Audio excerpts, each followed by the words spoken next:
All right, good morning, good afternoon, good evening, wherever you may be. Welcome back to another video. And in this video, I wanted to go over first a short explanation after reading this great post last night about GTO, Game Theory Optimal Training.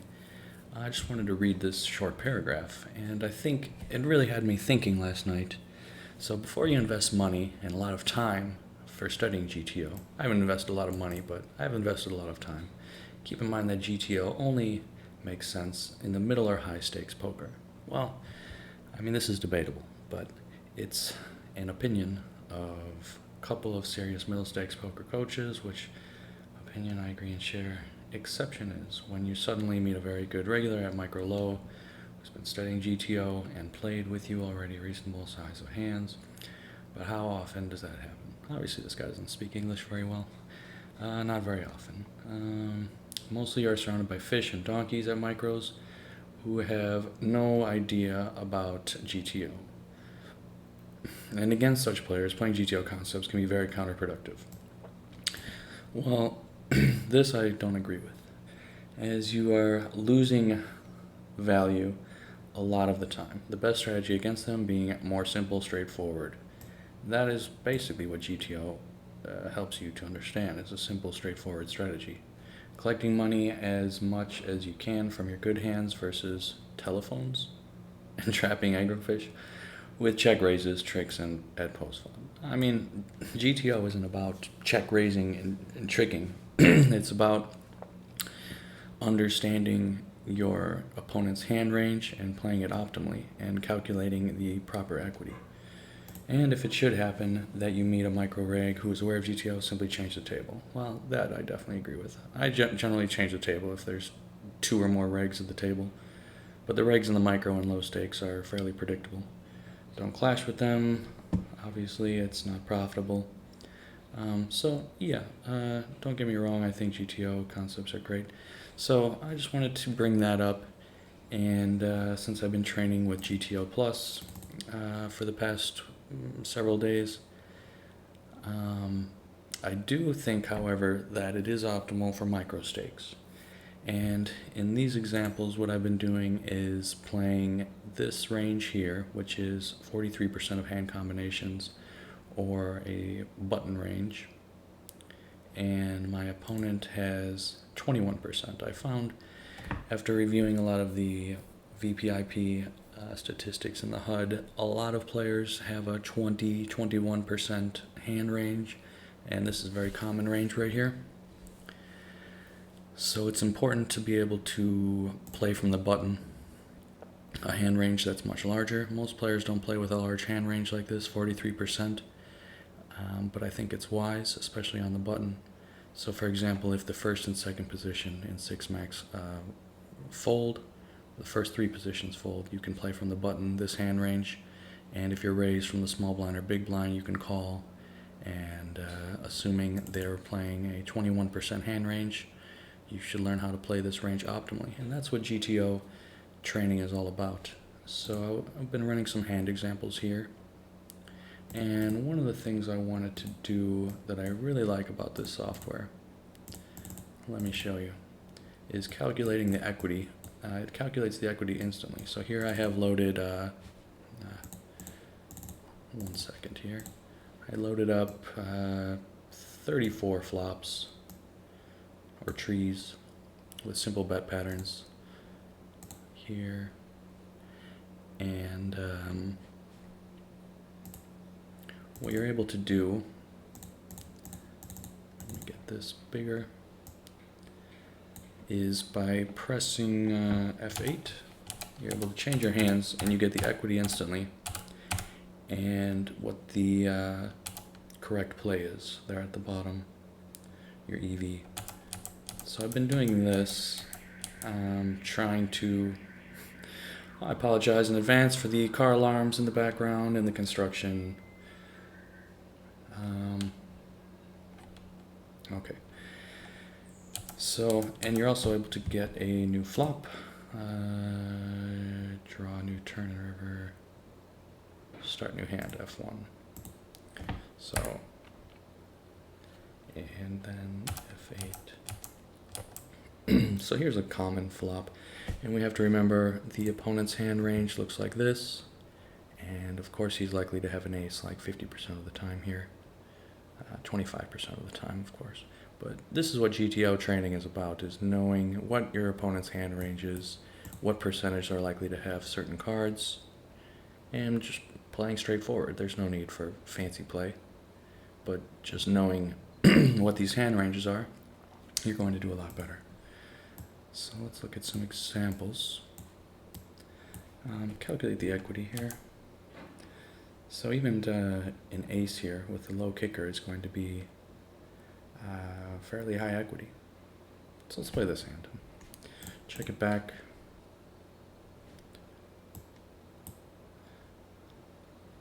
It's been taking a while. I have a few programs open. This program eats up like 100% of the CPU.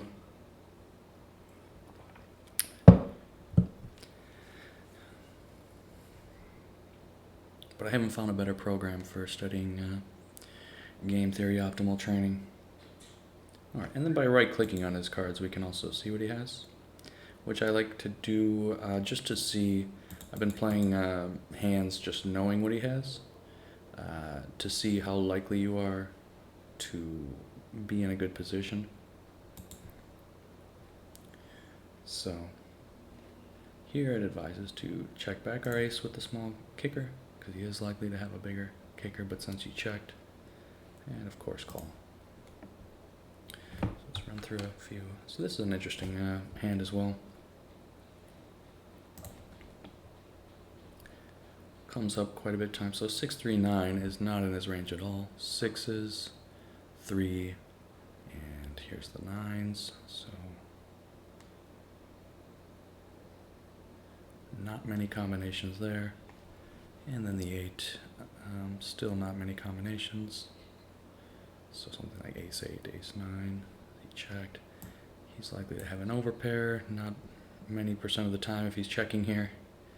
And ace high would be no made hand, all of these combinations. So the ace king is probably good here. I would possibly bet, but checking is the correct play. And the jack hits him quite a bit of time.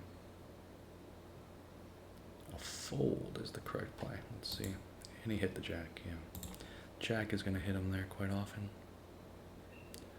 Otherwise, the overpairs, which he probably would have bet, flush 7% of the time. So the fold. I wanted to play maybe a few here, hand combinations, and show the equity. And also, this is similar to the poker training in Equilab, where you're able to kind of estimate the equity. You can do this and turn off the hints. And for each hand, what I've been doing is calculating the equity and calculating the EV and what the proper play is for each. So here's an example. Top 2 pair. That's going to be around 80% equity against this hand range, and the proper play would be to call. So let's see if I'm correct. 88% with the proper play to call. So if you do this enough, you will just kind of instinctively, I just like to show the equity, and if you keep looking at it while you're doing this for hours, you'll just kind of know. But it helps to train without it and kind of toggle it on and off for each hand range. So let's call and see what happens here.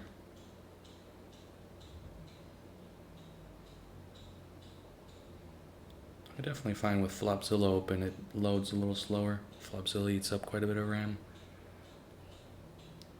You do need a fast computer if you're going to be running these programs. There are some good online programs that you can use as well, but I think this one's my favorite. So, he checked a bet. And that's a little scary. Straights are out here. What, 0%? Yeah. Ace queen, ace jack, ace 6, ace deuce. does advise betting here. Give me one. Alright, here's another interesting hand.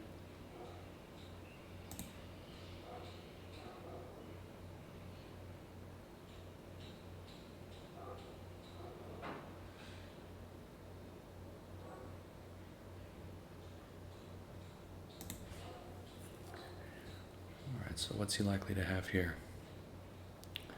Three of a kind.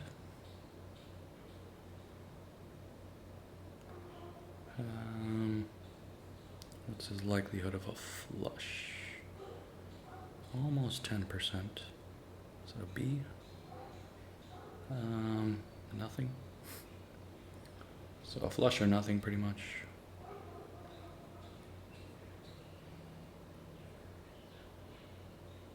See, this is where the game theory optimal, as in the article, well, even in micro stakes, a raise here, if they are, say, have a queen, are they going to call a big bet here on the river? Possibly, if they don't have a flush. Let's see what he has. Yeah, see, if you raise here, you will take it. And we do actually have the best hand, so wouldn't be that bad of a play. And that's where game theory optimal comes into play. Even in the micro stakes it works. Because even in micro, people don't want to lose money, so, I mean, it's not that fancy to raise on the river in a position like that. As it said in the posts in the forum. Let's get a new hand here. Rather than folding. Oh my gosh, every time I make a video, car alarms and construction begin. I swear. Unbelievable. Well, I think I'll wrap that up for now. I just wanted to cover that brief article. Not article, post written in a forum. Better than most articles. I apologize for the sirens and construction. And I'll come back and make another video when it's a little more quiet. And we'll do some hijack versus button training. I think this is probably one area I need to focus on the most. I'm going to be playing a ton of hands today. Yesterday, I want to show you my file here. I played low jack versus cutoff. Almost 1,000 hands, I believe. That was fun. 969 hands. Started losing and quit. Played this for all day yesterday. Up almost $1,000. Yeah, it's not important whether you're up or down. It's whether you play optimal or not. As you see, you can play optimal and lose quite a bit of the time. In the end, I had no hints on, and I was just playing optimally the whole time. You just kind of get in the zone, and you, if you keep the settings to where you can see the optimal play, and you turn it off, turn on hints, you're able to play well. And I was playing with this hand range as opposed to my opponent's super tight 17% hand range, so you're not going to win a tremendous amount of hands. But this is another great practice. There are a lot of players that play just 17% here, and it's it's important to be able to play with a hand range like this or this against players like this. I mean, if there's big cards on the flop, you just fold, right?